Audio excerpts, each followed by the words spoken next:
Everyone suddenly started talking about QT and how they're already waiting for QE and a new bull market. What do these three letters actually mean? Why can decision made by people at the Fed make Bitcoin double or crash by 50%? Today, in a simple language and simple words, I try to explain what is QT and QE for basically us, like crypto traders, crypto investors, how they already crush it and fooled the crypto market, and what may come next. If you want to understand when the market is switching to the pump mode, if it will happen, and when it's dump mode, watch this video till the end. So in a simple words, QE is quantitative easing. When the economy is in recession, the central bank turns onto the money printing. Money printing today isn't physical, it's just like digital. The central bank buys bonds and inject massive liquidity into the banks and the financial system. More water, like more liquidity, lower interest rates, cheaper loans, assets price go up. Highly recommend you go and check my video, what I posted about the rates and the Fed decisions. QT, quantitative tightening, when inflation runs hot and the bubbles inflate across the markets, the tap gets shut off. The central bank stops buying bonds, lets them mature, and does not reinvest the money again into any markets. So basically, water drains from the pool, liquidity goes out, less liquidity, higher rates, markets struggle to grow.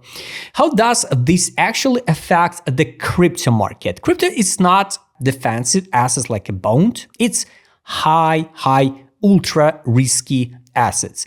It lives on cheap money and investor greed, extreme fear. During QE, investors are flooded with the cheap money. Bond yields are near zero, so they look for some risk. Some of that money they invest into Bitcoin, Ethereum, and some altcoins.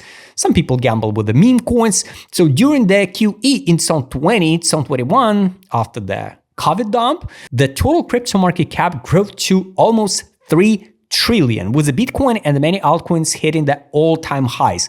And I'm not sure many of these altcoins will ever reach that high again. During the QT, the opposite happens. Liquidity is drained, bond yields rise, the dollar strengthens, investors reduce risk, take profits, and move into the cash and government debt. Crypto, like most risky assets, suffer first.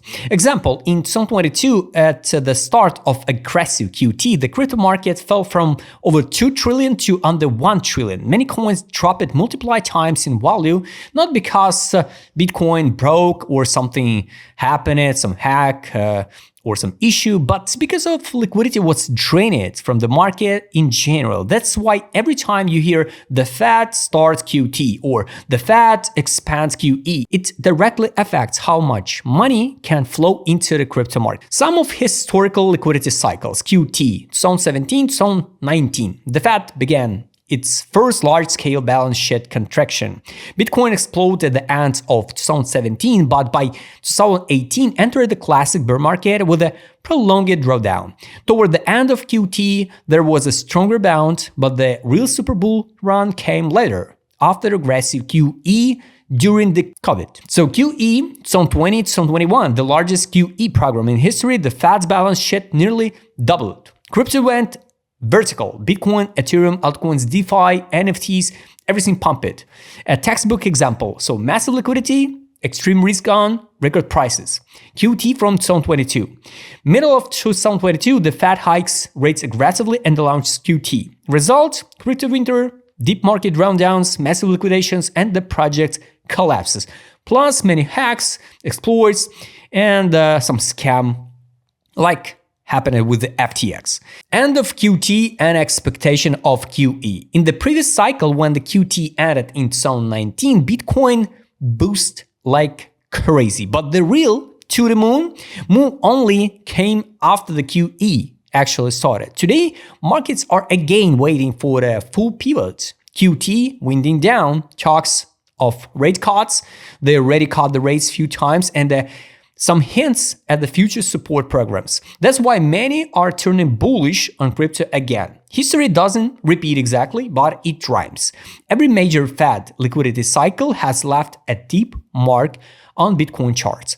Here's a few metrics what you can track. First of all, it's a Fed balance, the main indicator. Rising balance, money, top, open. Falling balance, QT, liquidity is being drained. Policy rate, Fed rates, and rhetoric. Rhetoric is so important. Higher and more aggressive hikes, harder for the markets. Pauses or hints of cuts, a potential shift toward the softer phases. Inflation, CPI, high inflation, justification to continue QT. Falling inflation, room to deploy the QE in the next crisis. Broader markets, watch the S&P 500, Nasdaq, and the dollar, DXY index. Crypto almost always follow them with some lag by timing. So macro markets turn first, the crypto confirms later. So you can just open the chart of Nasdaq and compare it to BTC. QE and QT are not some abstract textbook terms. They are real levers that move Bitcoin and the altcoin prices. When the markets expect a QE, optimism rises and the belief in the new bull cycle grows. But before full QE, volatility and the sharp swings are still likely. And it sounds and looks kind of interesting how BTC during the QT pumped from 16K to 126. So what will be next? It's hard to say, but I'm more positive at this current moment, at the beginning of 2026, about a crypto. Or maybe this time they will not print the money and just use the already printed 300 billion the stable coins.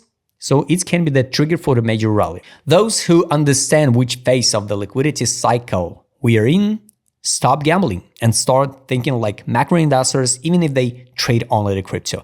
Guys, I hope you like this video, subscribe channel, and don't forget to join my Telegram channel. See you next time, guys.